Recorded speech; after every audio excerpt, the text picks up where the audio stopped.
something that can be done about it. Mm-hmm. And sometimes you hear me say, "Oh, we met on Instagram." No, we didn't. We actually met at another event. Yeah. Like Larissa, and this is like to keep kind of pounding on you the power of connections, but also the power of taking action, because I didn't necessarily have to like ping you when I saw that you lived in Vegas. Yeah, right. It's like, I think we heard someone mention that earlier, like, oh, I thought I could do this, or back and forth. Was it you? You were saying like, that's right, it was you about the photography. Yeah. With Cassidy. Yeah. So we met at my friend Rebecca's event, because Rebecca and I met an Elite Entrepreneur Mastermind. In another program. Yes. So yes. you guys see the weaves? See the weaves. And I was like, oh my God. Because I saw you speaking in San Diego. I'm like, damn, she's good. I love it. So inspiring. One of the better speakers, if I do say so. And right. And so I was like, okay, wait, what? You're in Vegas? Like, she's in Vegas? Yeah. Because I like hauled ass down there to San Diego, and I'm like, oh, well, I guess no one is up here in Vegas. And then I saw you in Vegas, and they were like, no. And then I reached out to have her speak. Yeah, well, I thought you looked familiar. And then Kat was there. Everyone. Yeah. That was one big cry fest last year. I was like, holy shit. And I think one of the things that I keep grounding on you is this. If you're not good at making connections at the beginning, that's okay. Like, Trace and I used to have this conversation all the time. And she was like, it feels awkward, it feels weird, I feel like I go into these rooms and I don't belong. And I want to tell you this. I want you to know this. Some rooms, you're going to try to fit in, and you won't. The room is not for you. It's not your people. And that's okay. When you walk into a room that you belong, you know it. Mm-hmm. You know it. That happened to you, right? I actually found that was an event, the monthly one, that actually like people were at, because I tried finding one, and it was just so awkward, and just like, especially when you go to like a co-ed one, and just like sausage. Oh. But eventually I found this one that's like full of healers and facilitators, and it's like, oh my God,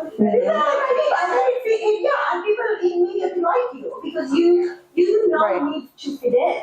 So look for the rooms where you're already accepted. And if you don't, try and find those people that you will, connect with. Like in EEM, I mean, I connected with people like Rebecca, and there's just there was a handful of people. It was about 30 people in the whole group. So, I mean, there was at least a handful of people. So I feel like almost always, like, don't give up hope if you are in a container that feels awkward. Are you comfortable sharing how much you invested actually on that particular mastermind? Yeah, $50,000. I mean, I made it all back from the connections I made in there, but initially I was like, oh, like this is going to like catapult my business to like the next stage. What it did was like make me realize, damn, I got some imposter syndrome shit to deal with. And it's really important to double down on what you're saying, to find people that you align with, but also to lean in on your secret sauce, and making yourself more visible and not being afraid to be more visible in rooms, even where you might feel like you don't belong, which is part of what we're going to talk about. The power of being transformative and being visible. Yes. Thank you so much. Thank you for your support. Thank you. Thank you. Aww. Yay. Love you. But I wanted to do a quick round robin. Like, not everyone has to respond, although I'm kind of curious about how everyone responds to this question, because I hear a lot of different things. And I think when people think about PR or public relations, that like very specific, sometimes very cliched things comes to mind. So for a round robin, what does what's the first thing you think of when you hear PR? I'm just gonna like go around, and if you don't feel like answering, you can just say skip. Connections. Somebody popped up. That definitely can be part of it in reputation repair for sure. We're seeing a lot of that right now. I'm not gonna name any names, but we all know. Yes. Yes. Sitting in front of cameras, so like red carpet, stuff like that. What about you, Lauren? Love it. Getting a message out. Promotion. Miss Dooley? I think big companies and Okay. Addie, what do you think of when you hear PR? I think that I went through stages, and now I understand the power of how to use it. You and I also have talked a lot, so I think that my opinion is tainted. in the best way. Okay, that's Because before it used to be like there is almost no reason to go on TV. I'm not gonna make sales. I'm going on TV. But then I understood truly how to use it. mm-hmm. Not only from talking to you, but also like kind of Yeah. thinking outside of the box. Mhm. And then now I'm like, I'm gonna have my own fucking segment. Yes. And then how much engagement did you get after we got you on the morning blend? I was actually explaining that to somebody the other day. I think we had like 150 comments. That's before I even responded. Wow. So the power of that is something that took me, it took some preparation, right? I had to be there early, had to do my makeup, look good, all the things. But I can milk that forever, and then they have it on their website. So once I come back from the event, my whole idea is to write an article, a blog in my website, and then backlink it back to them. Yes. Which their website is super strong. So Mm-hmm. Exactly. um, It's a KNTV on the morning blend. Yeah. which I didn't know these. So the morning blend is probably the most watched. Like, by the way, I didn't know this. It's the most watched show in Las Vegas. It is the most watched one in the Okay, yeah. I Mhm. didn't even know that was still. Yes. Yes. Oh my God. Love it. Yes, yes. We will link it. What do you think, PR? I think of 8. Interesting. That's like what immediately comes to mind. So gatekeeping by the media, it like around the person? One of those things where it's like, how do you break through that first layer of, you keep hearing that it's about relationships and all of these things, and pitching yourself the right way, it just feels like there's a layer you need to get through Mm-hmm. before you even get hurt. Yeah. And probably PTSD from like my acting days. I have acting days too. You'll see it a little bit. Of going to, like, just to get the audition, it feels like I feel like I have some of that, like, LA casting, BS, Breakdown Express hell. reading this, even seeing this, is Yes. getting to the person who's going to make the decision. Yeah. And so it requires time and preparation and like thought to get our pitches. And in my mind, I start to say like, will it be worth all of that? Will Right. it even get to somebody? Right. Oh, that makes a lot of sense. Building credibility. Love it. I think of like controlling the narrative. Love that. I think fishing. Fishing. Like fishing for info? Yeah. Okay. Like that guy you're telling me about.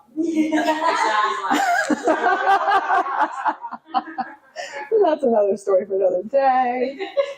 I think of opportunities and possibilities for growth, and especially if you're going to be on television.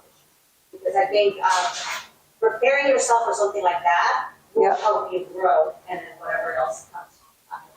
Yes. That's how I see it. Love that. And last but not least, oh wait, no, we have 2 more, I think. No, 3 more. Oh my God. Yeah. Okay, my bad. I just think press and visibility. So visibility, really. Okay. Did you go? Yeah. Okay. All right. I want to make sure I didn't want to leave any stone I have another unturned. Okay, yes. It's just me to me. When I think of PR, I think expensive.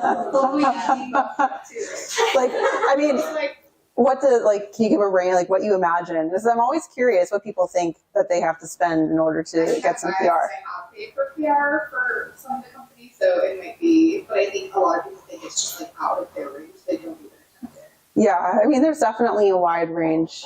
We're pretty affordable. All right, so another question for you guys. This is a hand-raising one, and because it connects to the overall theme, because I think, you know, everyone here is very transformation-driven, but I'm very curious if you, like, deeply, if you consider yourselves transformative. If you consider yourselves transformative, raise your hands. Like, just about everybody. Some people, like, a little bit. The good news is, if you don't consider yourselves transformative, you can become transformative. And PR is something that can help catapult you into being more transformative. So let's get into it. Little primer. So in case you don't know who I am, again, I'm old hair. But I love the shop. It is me. Yeah, it is me. I I love the shop because I was at Hudson Yards and I was doing an interview segment after I was speaking at a really big convention called Fashionnovation, which is one of the biggest fashion tech conventions in the world now. It takes place every NYFW. So I do have some fashion things going on. I'm not making pants. I wish I could do that, but no. And so I was invited to speak, and it was just like a whole thing, just seeing like the New York skyline behind me like that and having this conversation about what I'm passionate about making a difference in the world, about the fact that purpose and profit are not mutually exclusive, which is our ethos. It meant the world to me. So in terms of my background, I do have roots in the entertainment industry. I was a professional actor and model for a number of years before pivoting to journalism and biz dev and marketing and all the things. And so in terms of Alter New Media, we are a full service marketing and media company. I actually established the company initially as a digital production house in 2016 for a TV series I was producing and hosting called Nadya's Identity Files, which was all about, I know the name, right? It was all about intersectional identity. So we were talking earlier about characters. Let me tell you, I was like literally looking for characters to talk to on the show. So every single week we went through different themes of identity, whether it be identity and gender, or I think I had identity and dating, and I had the former casting director for The Bachelorette and then the founder of Perfect 12 Matchmaking on that episode, and that was very out there. So in terms of who we serve, we mostly work with disruptive and mission-driven brands and founders. So when I think of disruptive, I really think of people who are trying to shake things up in their industry or in the world with their product or service. This does often come down to a lot of technology. We do by default work with a lot of companies in AI or SaaS products, which I love tech. I'm a little bit of a nerd, so I'm into that shit. And on the mission-driven side, oftentimes a lot of NGOs, nonprofits, people who get into business really wanting to make a difference in the world. They're often very heart-centered. And this can be an individual like founder all the way up to a gigantic enterprise-sized company. And so to date have served close to 1,000 companies, and that's since 2018 from all over the world. Our clients are global, so we're not niche down to Vegas, although Lauren and I, who is the other better half of A&M, just kind of like Oz in the back. I had to say that, I did. All-knowing Oz in the back. So she and I are here in Vegas now, but prior to that, we were LA 14 years, and I'm from the East Coast originally. So in terms of the media that we've gotten our clients, it's been the whole gamut, a lot of, print media, not print as in like we're holding a magazine, but like kind of traditional online media, like your entrepreneurs, your CNBCs, and then also TV shows. I put together this presentation before I got Addie the Morning Blend, so I would have added that in there. But we've also done Drew Barrymore Show, News Nation, a whole roster of things. So yeah, I'm like saying, I'm so glad I don't have to fuck with highlights anymore. That's my main takeaway on this slide. I feel like you really need to. No, oh my God, it was just too much. When the pandemic happened, I just moved here. I still had my hair dye in West Hollywood. It was just not working out. Yeah. No, it's like a light brown naturally. So I took it darker. So you guys, I was not always very comfortable with putting myself out there. In fact, I used to be shy as shit. In school, I was that person that would sit in the way in the back. It was kind of that feeling you have in yourself where you're you know all the answers and you have such brilliant things to say. But there's something inside of you that's just I don't deserve to say anything. What if people want to hear what I have to say? And I don't want to be made fun of. So you just kind of cower in the back. So that was me most of my childhood, even though I was always very creative, writing a lot of stories and just feeling desirous to do more. Because I grew up in a very small town. I went to high school in a town of 2,000 people. I passed cornfields on the way to school. No lie, activities for leisure activities included, but are not limited to, because the imagination, cow tipping. I knew you were going to say that. I knew it, because that was it. At night. Denny's, 24-hour Walmart. because people watching. Yeah, and then I was mall gothing as well. So, oh, it's coming.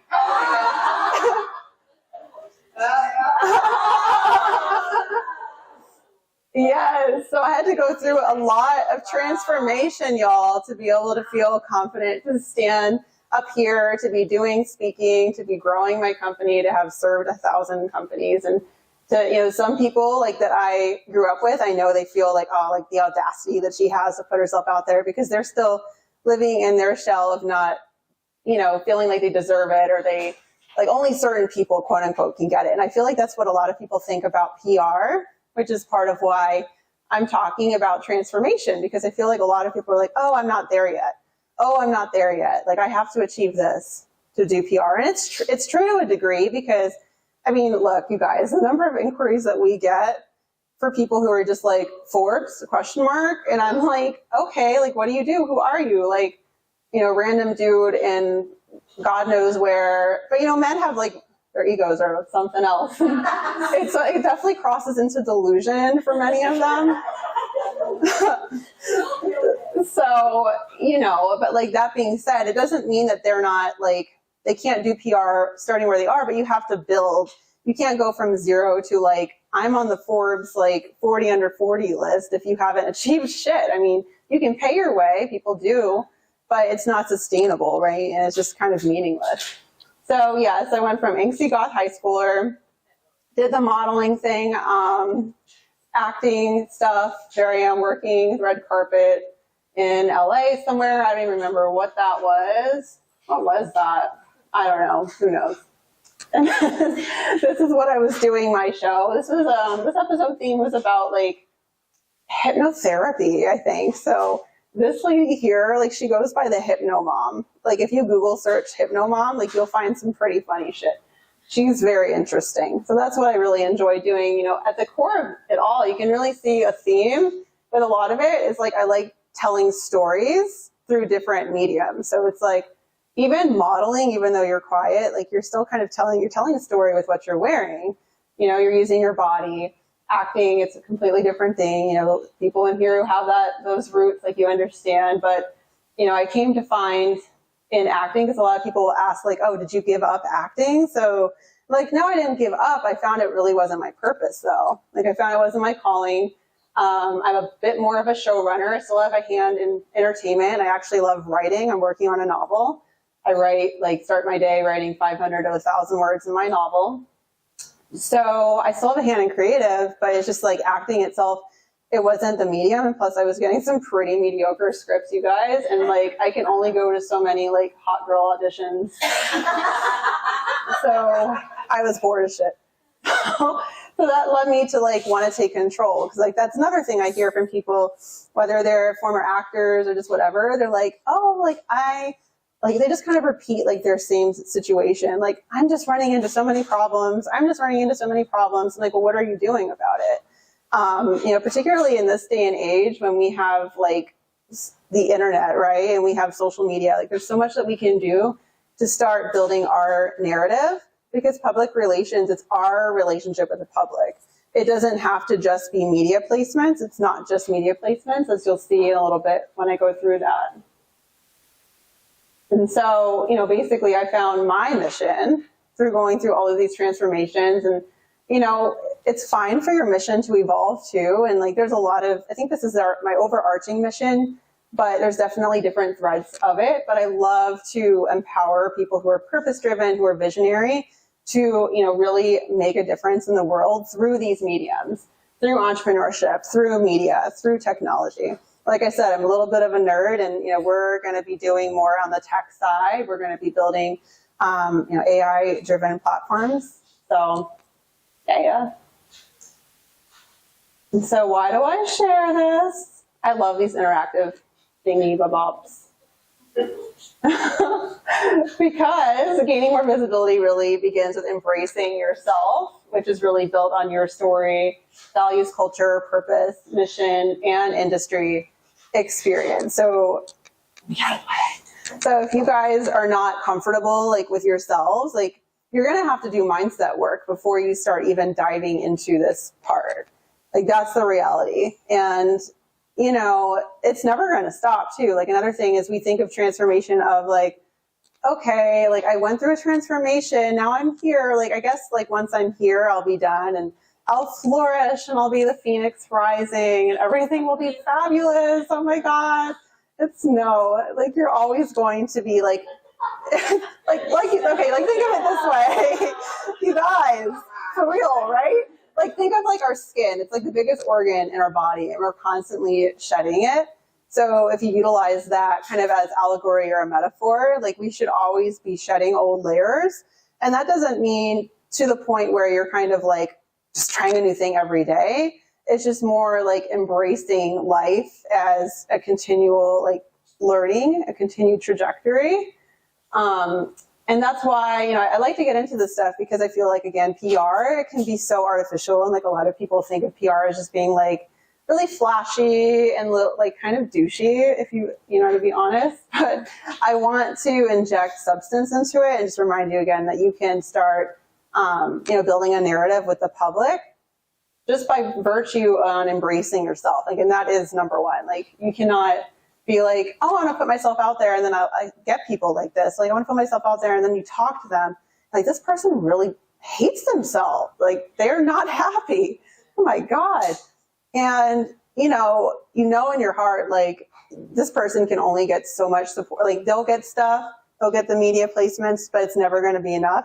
And if they're going to be leveraging them or their story they're crafting is not even a true, like, aligned story, it's just, there's a lot of problems. And we've seen it and we've experienced it. So again, public relations is your relationship with the public and its perception of you. In many ways, it's a mirror. So you want to have a positive perception of yourself to get reflected back. If it's negative, I mean, we see this happening right now. And sometimes people can hide. Who was it that said, like, you're kind of like hiding, like PR can be like fake? I feel like somebody said that, but they said it in a way that was much more articulate than that. But yeah, I mean, it's kind of like, I mean, we're seeing it, you guys. Like, I don't even need to name names. Like, their dirty laundry is coming to the surface. Pretty big, pretty nasty. So it will come up, it will catch up with you. So it's good to be like a good person and like aligned with yourself and your mission. So when you're putting yourself out there, it's not bullshit. It's not a fake narrative. You can utilize PR to craft a specific narrative, and you want that narrative to be enhanced and to be conversion based, but you don't want it to feel artificial. So I feel like I've harped on this a lot, but you don't want to inadvertently upend your platform. So you don't want to put out the wrong story. You got to have the mindset stuff. It comes first. It can happen in tandem. You know, a lot of the way that we work with clients is we will kind of do both at once, but you can't be closed off to it. Like, so many people, they come for help and like, oh, like, I want the help. And then they just sit there and they like block it. You guys know. So we're going to talk about the 3 steps to visibility enhancement. So the first step is thought leadership. So who feels like they're being really good with putting out original blog content on their website? Raise your hand if you feel like you're being good with ongoing, at least once a week, blogs from your website. Wow, nobody raised their hand. Yeah. Oh, Lauren, I mean, outside of Lauren. I don't know. Well, I worked in corporate marketing, and I think that just like makes me go. Because a lot of corporate blogs are so cringe. That's part of it, for sure. But, you know, the reason why I'm a big advocate of regular blog content is because guess what it does? It makes your website and you more searchable. It enhances your search engine ranking, and you can make it interesting. We actually worked with a client. They were a cosmetic brand. It was very like, it was a brand that was built around like social justice. And so their focus was on these like red lipsticks specifically, and they were having trouble getting traffic. So what we did is we developed an original blog interview series where we were finding influencers who kind of fit the movement that she was trying to build. And so we got the people interviewed and we posted the blogs on the website, and then the influencers shared out the blogs. So that's another fun way. You all could like develop your own interview series out of your website and utilize that as an opportunity to reach out to influencers in your niche. And essentially you don't have to pay the influencers. And you're probably wondering like, well, how is this making me authoritative or like my brand? It's like, well, by virtue of you spearheading a series to begin with and reaching out to people, you show that you believe in yourself and your brand, because people who don't believe that are not going to reach out to influencers, right? And so the second one is social media, big one. We all, we're all on social media. Who feels like really good about their social media right now? You did, past tense. Not all of it, but LinkedIn for you, right? Okay, cool. Okay, so LinkedIn, and everyone's social channel, like it's gonna vary. Like not everybody's gonna be like, I am TikToking, like that annoying dance, like the kids do. No, like, it depends on your niche. Like some of it's going to be more LinkedIn focused. Oh my God, I hate that. I'm like, what are they doing? And they're like, doing that, like stop. It makes me mad. And then, right, it pisses me off. And speaking engagements, I mean, obviously, some of you here are also speakers. So for those of you who are not speaking today, raise your hand if you want to be speaking more. That's a lot of people. Can one of you be brave enough to shout out what's stopping you from speaking? I feel like if I can't show that I am being successful for myself, how can I do that for somebody else, even though I have years of experience? So do you mind if I ask you a follow-up question? Sure. What will it take to make you feel like you're successful enough to be speaking to people? And do you believe in your expertise? Yes. Yes, I believe in my expertise because I've been doing it for Case in point, you need to be up there. 2 decades of experience, more than enough credibility. And media exposure. Okay, so this is your more like traditional things when we think of PR, like your like placements on Entrepreneur, your like CNBC's, podcast interviews. I was just talking to somebody and she was going on and on. She was like, she was actually a little frustrated that the people that she's working with right now is one of those like kind of discovery calls where you're speaking to somebody and they're a little frustrated with maybe someone they've been working with for a little while, and you're trying to hear them out, but at the same time you're thinking like, this doesn't make sense, I can solve this problem for you. So she was complaining about how she's only doing quote unquote mid-tier podcasts. And that's another thing, guys. It's like you can't go from 0 to 100. It happens. Like it does happen. And I'm not saying you should not try. You should always be going after for those outlets and platforms that, you think are going to benefit, their audiences are going to benefit from your value. But at the same time, don't like snub your nose at like, oh, I don't want to do LA Weekly, or I don't want to do like that person's podcast because it's not Joe Rogan or whatever, it's just humble yourself. It is. It is. No, it wasn't Love is Blind. What? No, it was. It was the ultimatum. The mom. Oh my God. All right. So it is so addicting. So who has done like traditional media? Like, okay. Yes. So we have a few. And of those people who said yes, what did you, if one of you wouldn't mind sharing, like, how did you feel after that happened for you? Or did you feel like something about it didn't feel like it was enough? Or what was your experience, if one of you would mind sharing? You just want more. And how did you work with a company or did you pitch yourself? Well, so the TEDx and the UN gave me credibility. Of course. And I put a press release out and it's a local. Okay. So it wasn't Amazing. big, Mm-hmm. but like. Honestly, No, that is actually very organic. I'm sorry? We would actually consider that pretty organic because what you did, It was organic. Yeah. I didn't know how to replicate it, but I was like, I don't want that. you do know how to replicate it because what you did is you demonstrated your thought leadership, speaking engagements. And so that's why this is at the top, because it's this type of thing. If you want these things to come more holistically, more organically, and obviously, we do what we do to make media placements happen, guaranteed for sure. But that we never say that's all you should be doing. You should always be building and expanding and amplifying your thought leadership. So that's happening, but you're also getting things coming to you naturally. The podcast interview requests coming to you naturally. the news station reaching out to you and be like, oh my God, we would love to have a conversation with you. Or, to use Addie as an example, like if I had pitched someone who had zero authority, no presence, there was nothing coming up, do you think that she would have gotten on the morning blend? No. So that's why it's important to have stuff going on, and you don't have to wait. You can start putting it together. And strategic partnerships, probably one of my favorite. Brand deals. So who has done any like brand deals, like brand collabs, brand ambassadorships? Okay. And what kind of brand ambassadorship have you done? It's mostly been brands of things that I've used in business. Nice. Personally have experience with and recommend. So. Nice. And when you collabed with them, did you notice anything in terms of like new followers, new engagement off your account, or anyone? What was your experience with that? Not as much. It was more of like, so like when we partnered, it was either affiliation or it was, oh my God, the word is like, anyone help me? What's it called? Word like a royalty or like making, like a commission. Yeah. No, there's another word. I think I know what you're talking about, but it's escaping me too. But yes, I totally. So not so much getting from them like followers or like authority in that sense. But right. And it always depends too on like the type of thing. But what you can do now that you did that, you can build a portfolio. You can add that to your media kit for pitching for other things, because again, like that also gives authority. Oh, dang. Okay.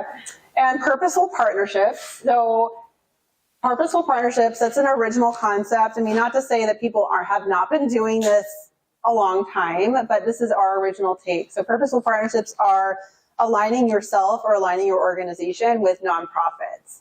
And so we've built quite a few successful purposeful partnerships. We'll talk about a couple as we go through. And what that does is it really shows what you are passionate about. It really helps align with your values. It brings more authenticity to you. And so, we're a huge advocate of purposeful partnerships, particularly with enterprise-sized companies, because a lot of people don't know that 90% of consumers prefer to buy from brands that have some sort of give back.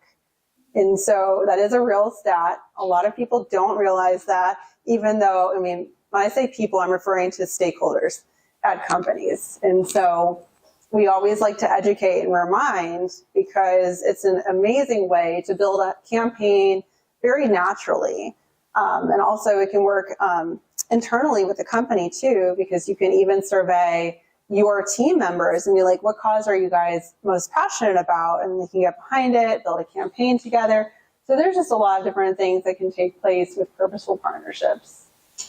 So we talked a little bit about thought leadership. I would suggest, and here, this was just a post that I made when Lauren and I, and another Lauren, who you might meet this weekend because she's going to be coming out. She has a local business called All In Recruiting.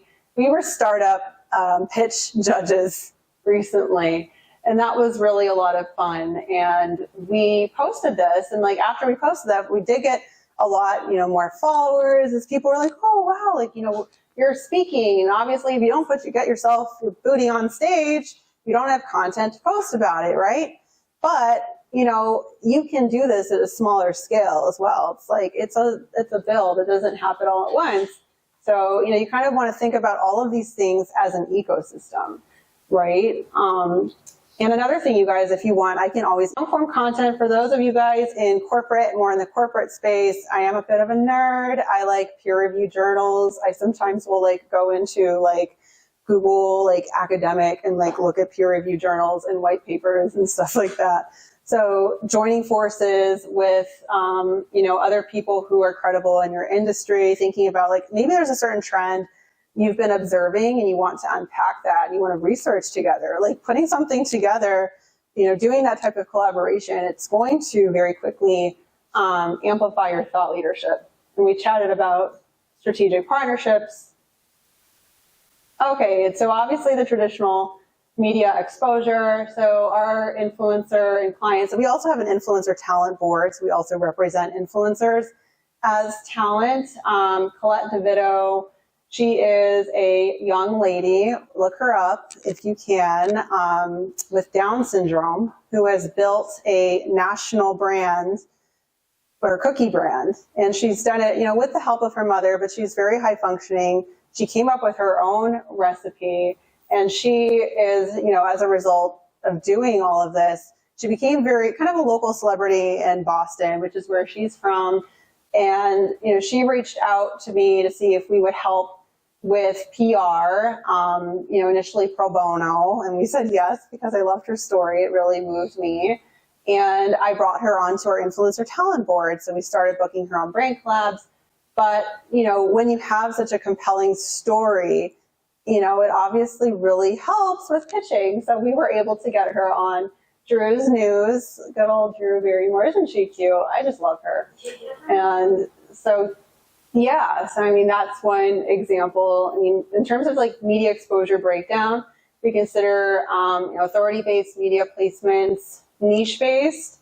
So when I say niche, like for example, if someone's a spiritual wellness coach or something like that, they might want the traditional, maybe they want to announce that they're holding a retreat. And so then they would do a Yahoo Finance press release, get that Google News Index, and try to get in other more mainstream media. But they might also want to get on very specific blogs, newsletters that have their direct target audience as well. So any spiritual wellness bloggers or influencers, finding ways to get on their platforms, that's niche-based. And then podcast production creation, creating your own thing. I'm such a fan of creating your own thing, especially with the talent that we still work with who have their hand, maybe they're half acting and they're half trying to start doing more production, because we produce web series. The number of times I tell my friends in LA to stop complaining to me, please, about bad talent managers and bad castings, because you can make your own stuff. I know, and I'm friends with Emmy award-winning people, and they still complain about this and that. I'm like, you are brilliant. Why aren't you producing your own thing? Stop, because it doesn't cost that much money anymore. And it's so authority driven. I'm about to relaunch my podcast, which I started my podcast, Nadya's Entrepreneurial Corner, last year, but I was going through a lot of different things. And there was something about the way I recorded my intro and outro, every time I would hear it, it was just so overly chipper. I was like, oh my God, what? That's not me. It's so happy. I'm not unhappy, but it's so happy to the point I wanted to slap whoever that was. So I'm about to re-record the intro. You know what I mean? It was just over the top, because the producer, she's a lovely person, but she was just you need to really smile through the audio. I'm like, all right, welcome to Nadya's Entrepreneurial Corner. And I'm like, oh my God, who is this bitch? I don't like her. I'm make it stop. Yeah. So with podcasts. Yes. When it comes to dealing with audio issues, I have a podcast, and I have once in a while solo episodes, but I mostly do. Yes. It's a twofold, right? Yeah, and that's awesome. That's a great format. But is that the balance? It really depends on how you're trying to position yourself and what you're using your podcast for. We all know those LinkedIn messages where someone's inviting you on a podcast that doesn't feel aligned, and you can tell it's usually a weird guy. And I'm like, okay, it's CEO Biz Express or something generic. And I'm like, all right, let's check this out. You can just tell at the very end of the interview, they're hard pitching you in a way that feels yucky. So they're totally just using the podcast for lead generation. Now, of course, I highly encourage building relationships that could convert into new clients for your podcast, but it should be happening more organically. Utilize it as an opportunity to tell stories that resonate, and obviously I'm sure you have it aligned with your niche and your expertise. How often are you putting out your episodes? Once a week. Once a week is good. So you rotate. So you do interview and then solo. Not quite. I probably should more once a month. It's just me. 3 weeks. But I'm using it more to grow audience, because that's a bit of LinkedIn, right? You post something and everyone sees it. Yes. And I have had amazing interviews of people who was oh, you interviewed this other person on your podcast. It's great. Yes. People. Yes. right? And so, slowly growing, still not For your podcast, are you doing it pre-recorded or do you live stream too? recorded, but Yeah, so I hear mixed things. Again, it really comes down to your goals. If your goal is audience amplification, I would suggest changing, very quick, rapid, switching to live, using a platform like StreamYard. Yeah, so then just stream live to LinkedIn. And then what you can do is, because obviously it all saves in your back end, and then you can chop that up and take that out.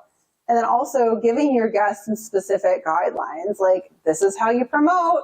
Here's like a call to action. Here's a link. People really need to be shepherded more than you know. So shepherd them. Yes. So anytime we were talking about podcasts, is that also it could be a podcast, like a video podcast? Yeah, totally. So it's not, because I feel so this whole thing for me originally started with actually Mm-hmm. podcasts, right? It's like when I hear podcasts, that's what I think of. But I kept having to funnel people to listen to my podcast to then hopefully get the authority bill to then Right. get the CTA done, and then it was It's a lot of work. right? It was Yeah. what am I doing this for? So is there a particular place that you feel if you want to do a podcast to help you grow? I think YouTube is number one always. YouTube is number one. But I was just wondering, is there, okay. Because YouTube, it's owned by Google. It's the biggest search engine. And, you're visible. Now, I would say, try and repurpose those to go out through, I don't know if you were just distributing to Apple, but a platform like Libsyn is a syndicate that will take you to Spotify, Apple, and other platforms. So I would Do recommend. you think that would help because people might search for a podcast? People might search for a podcast, but also, you're giving people different format options. And then, for example, if you're okay, maybe I want to take an audio clip and I want to do a bold quote, but I want to embed an audio of me kind of talking overlaid. So now you have more mixed media. Of course, you could still just strip the audio and do that without syndicating to those platforms. I was actually thinking, because you were talking, the whole blog thing you were saying, where Yes. talking to corporate blog, even just extracting the audio and transcribing it, just putting it up. Oh, I always tell people to do that. And it's not this boring-ass. Boring ass, boring generic blog. Exactly. I always say, because what you can do is you can start one way, start with okay, I'm going to outline my blog plan for the month. And then I'm going to record video, and then I'm going to embed that video, put it on my website, and literally you can take Fireflies, upload that into Fireflies, give Fireflies to transcribe it, take it into ChatGPT, say make this a keyword optimized blog. Now you have the written, and you've pretty much covered all your bases.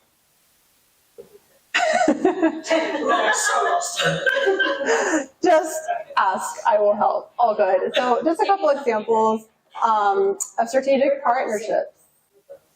Yes, repurposing is gold, guys. I love it. Strategic partnerships, big on strategic partnerships. So here, still blind. Also, I was very sick. I'm surprised I'm functioning here. I really was recovering from a flu. But I'm accepting a recognition, certificate of recognition from the Lieutenant Governor, the Nevada Lieutenant Governor, for my contributions. Lauren also got one to the entrepreneurial ecosystem here in Las Vegas, because we joined forces with Global Entrepreneurship Week, which is an initiative put on by GEN, Global Entrepreneurship Network. And so we did a lot in terms of, and it's community driven. So this is a volunteer thing to put on a lot of events, encourage people to put on events. That's why I wanted to know who's local, who might want to put on an event, because we have access to venues that we can essentially help you figure out how to put on an event, and we can guide you on that. And so, obviously getting governmental recognition, it's authoritative. It's helped build my authority. Thank you. And, it doesn't, I know it seems like a lot, we were all oh my gosh, we have so much, only so much time to give, right? But this is a form of a purposeful partnership, my alignment with GEN. And, I highly recommend, especially if you're new to thought leadership or speaking, finding a nonprofit, even finding, if you're passionate about uplifting girls and women, find your local, organization serving girls and women, maybe confidence building, maybe there's a YWCA in your area. Just think of different ways that you can reach into community, because being a trailblazer, a big part of being a transformative CEO is being a community builder. And when I think of transformative CEO, I think of 3 different like forms of transformation. Your personal transformation, that's why I mentioned mindset. That will lead to your professional transformation. And that could help lead to you socially transforming your communities, and they kind of work together synergistically. Here is a client of ours, Miranda Wright. She's a hip hop artist out of New York City, and she's also an avid snowboarder. I absolutely love her. She's so adorable. Check out her music. She's super talented. And so when she came to us, this is like back in 2018, this is how Purposeful Partnership really came to fruition. She was like, I really want to stand out. Like, I'm tired of just kind of being known as like, you know, the girl that's rapping like locally. Like, I just want something a little different for myself, and I love snowboarding. So I was like, okay, this is very specific. So I started thinking, I was like, all right, like, are you passionate about like any causes? And I wasn't necessarily going down the line of like a cause related to snowboarding, because I didn't think anything like that existed. But because I was just thinking, because I always have had that philanthropic lens in terms of, you know, how I approach marketing and PR. And she was just like, oh, I'm not sure. So I just started Googling snowboarding, like nonprofit, like make a difference, just like different keywords. And I came across the Chill Foundation. And the Chill Foundation is a nonprofit that empowers underserved youth across the country through board sports. So if it's in California, it's like surfing and skateboarding, whereas in New York, it's often snowboarding and skateboarding. So I was like, Miranda, there's this organization. Like, what do you think? And so we pitched her to become an ambassador of this nonprofit. And they were also like, oh, this sounds great, but what? Because a lot of nonprofits are really excited by the idea of people coming to them for support, but you know, even larger organizations, and Chill was actually started by Burton founders. So it's a Burton associated organization, the Burton brand, but they were just kind of like flummoxed. They were like, I don't really know how we would start. And so I was just like, okay, let's think about how we could drive value on both sides. And that's really what a purposeful partnership is. It's not just you giving all of your time and energy to the organization. You also should expect like some level of recognition on their side as well. And so we ironed out an agreement. Essentially, you know, they were going to promote her on their socials and to invite her to their fundraising functions. The first activation we did is we got kids that they were serving in New York into one of her music videos. And they loved it. It was so amazing. And what happened is she's raised thousands of dollars for this organization. But in terms of what it's done for her career, it led her to being invited to become a Burton ambassador as well, the Burton brand. And she has since performed at events that were Burton sponsored. And so it's really helped catalyze her career to the next level. So I'm a huge advocate for purposeful partnerships. And so we do have a growing ecosystem of nonprofits that you know, are looking for ambassadors and partners. So that's just something to be aware of.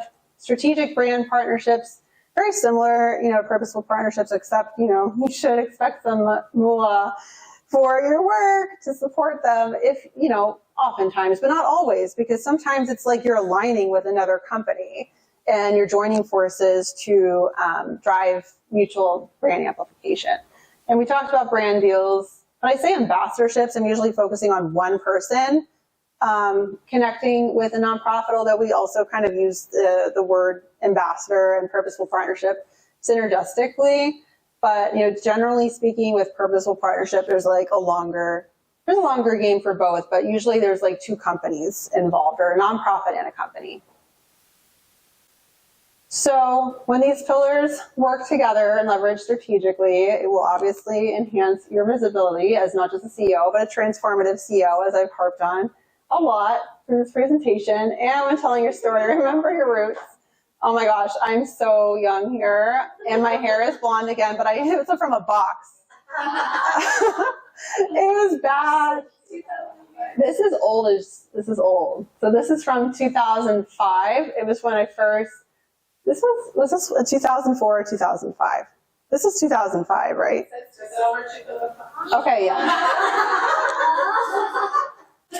Okay, yes. Yeah, so this is 2005. So Lauren and I, we met online and when I was in Maryland and she was in California when I was like in high school, guys. So it's crazy. So we were doing like a long distance thing. So this is when I finally said I'm going to move to California.